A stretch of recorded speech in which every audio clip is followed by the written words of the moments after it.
बरेली हिंसा से जुड़ी आज की बड़ी खबर आपको बता दें, प्रदर्शनकारियों के खिलाफ एक्शन मोड में पुलिस नजर आ रही है।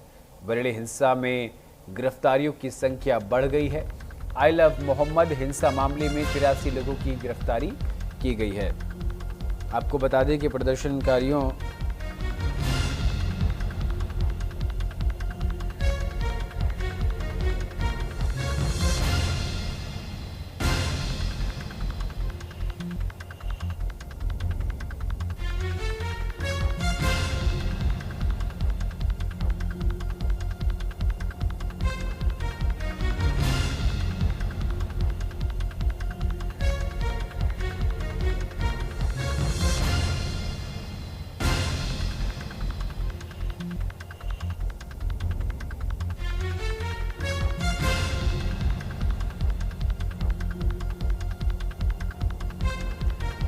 और इसी खबर पर विस्तार से जानकारी के साथ संवाददाता अरुण जायसवाल हमारे साथ जुड़ गए हैं।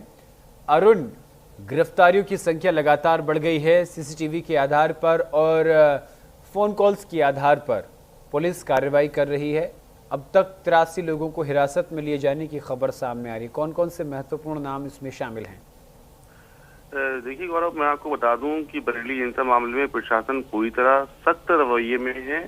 आइलम मोहम्मद पोस्टर विवाद के बाद भड़की हिंसा में गिरफ्तार का आंकड़ा लगातार बढ़ता जा रहा है। अब तक की अगर मैं गिनती की बात करूं तो 83 मतलब 83 लोगों की गिरफ्तारी की जा चुकी है।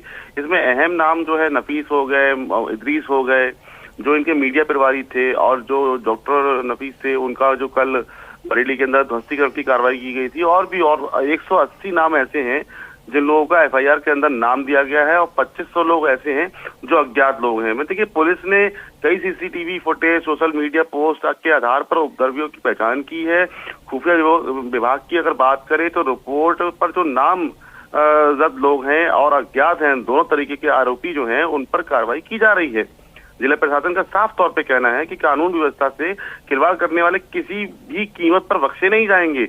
बरेली शहर हालात काबू में है फिलहाल, लेकिन कार्रवाई एक के बाद एक चालू है। यहाँ अगर बता दूं तो इंटरनेट सेवा 2 बार बंद की जा चुकी थी, लेकिन उसके बाद हालात सामान्य होने के बाद जुमे की नमाज जब निपट गई, उसके बाद इंटरनेट सेवा को दोबारा से चालू कर दिया गया है। फिलहाल स्थिति बरेली की जो सामान्य है, और पुलिस लगातार चप्पे चप्पे पर नजर बनाए रखी हुई है। सीसीटीवी कैमरे लगाए गए हैं, और जो बरेली के अंदर बाहर की जो पुलिस फोर्स बुलाई गई थी, फिलहाल हल्के हल्के करके उनको यहाँ से रवाना किया जा रहा है।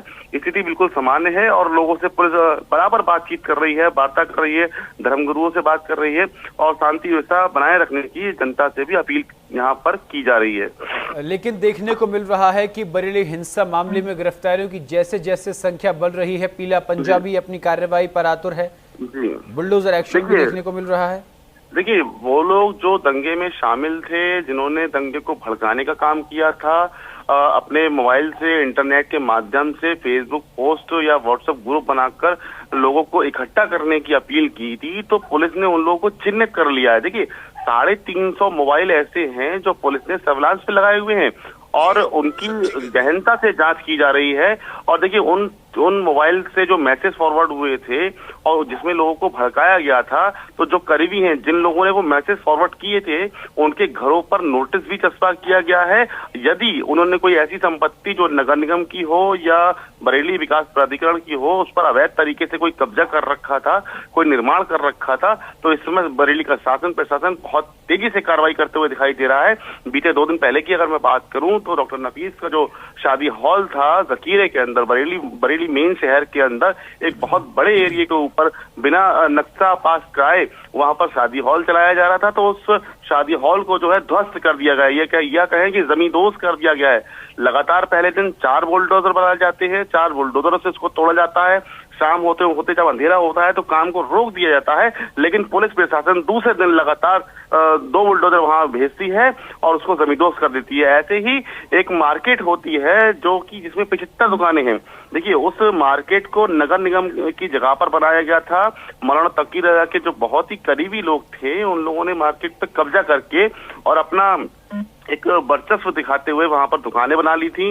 वो मेन मार्केट के अंदर दुकानें थी, और 75 की 75 दुकानों को बरेली नगर निगम द्वारा, प्रशासन शासन के द्वारा सील कर दिया गया है। मैं यही बात करूं, पीलीभीत बाईपास सड़क जो मार्ग गई है वहां पर भी एक मौलाना तकी रजा जो हैं उनके बहुत करीबी उनके 4 होटल बने हुए थे। और देखिए लगातार 30 साल पुराना ये सफर जब शुरू होता है तो इन लोगों के पास संपत्ति के नाम पर ये लोग जीरो रहते हैं, कारोबार के नाम पर जीरो रहते हैं, लेकिन तकी रजा के जो करीबी हैं, बहुत जो ज्यादा करीबी हैं, वो इन 30 साल के सफर के अंदर इतने लखपति और करोड़पति कैसे हो जाते हैं, ये सब तो देखिए जैसे जांच का विषय है। इन पर भी अब जांच हो रही है। फिलहाल 4 शादी हॉल भी सील किए गए हैं। और रात को देखिए शनिवार रात को जब जहां पर मौलाना तकी रजा ने शरण ली थी, जिस घर के अंदर वो रुके थे, उस घर को भी प्रशासन ने फिलहाल सील कर दिया गया है। और अभी कार्रवाई मुझे लगता है कि ऐसा है कि ध्वस्तीकरण की कार्रवाई भी अभी आगे होना बाकी है। तो अभी कुछ चीजें ऐसी हैं जो लोग पकड़े गए हैं, उनसे पूछताछ की जा रही है। उनकी पूछताछ के बाद और जो कड़ियां आएंगी उनको निकाला जाएगा। देखिए इनमें से कुछ लोग ऐसे भी थे जो बरेली जिले के बाहर के थे। शाहजहांपुर की मैं बात करूं, यानी कि ये बिल्कुल साफ है कि हिंसा की पूरी प्लानिंग थी और सुनियोजित साजिश के तहत लोगों को वहां पर इकट्ठा किया गया। देखिए ये प्लानिंग लगभग 1 महीने पहले से की जा रही थी, क्योंकि बैनर पोस्टर जिस तादाद में शहर के अंदर लगाए गए थे, ये एक दिन के अंदर कहीं प्रिंट होके नहीं छप सकते, ना ही इनको लगाया जा सकता है।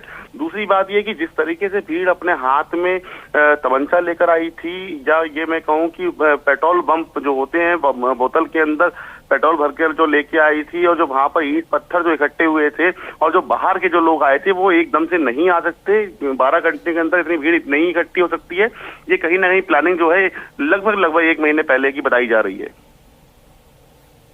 बिल्कुल अरुण, और अब वर्तमान हालत क्या है, प्रशासन आगे क्या कार्रवाई कर रहा है? देखिए वर्तमान हालत ये है कि जो 83 लोग हैं उनको जेल भेज दिया गया है, और फिलहाल उनकी निशानदेही पर गिरफ्तारियां अभी और तेज की जा रही है। लेकिन त्योहार के मद्देनजर यहाँ पर शांति व्यवस्था बनी रखी हुई है। किसी प्रकार की कोई भी ऐसी चीजें यहाँ पर नहीं देखने को जा रही है। और प्रशासन लगातार जनता से बात कर रहा है, शांति की अपील कर रहा है, और इसमें विधिवत जो भी कार्रवाई है वो अभी लगातार जारी होती दिखाई दे रही है। ठीक है, बहुत बहुत शुक्रिया अरुण जायसवाल तमाम जानकारी के लिए।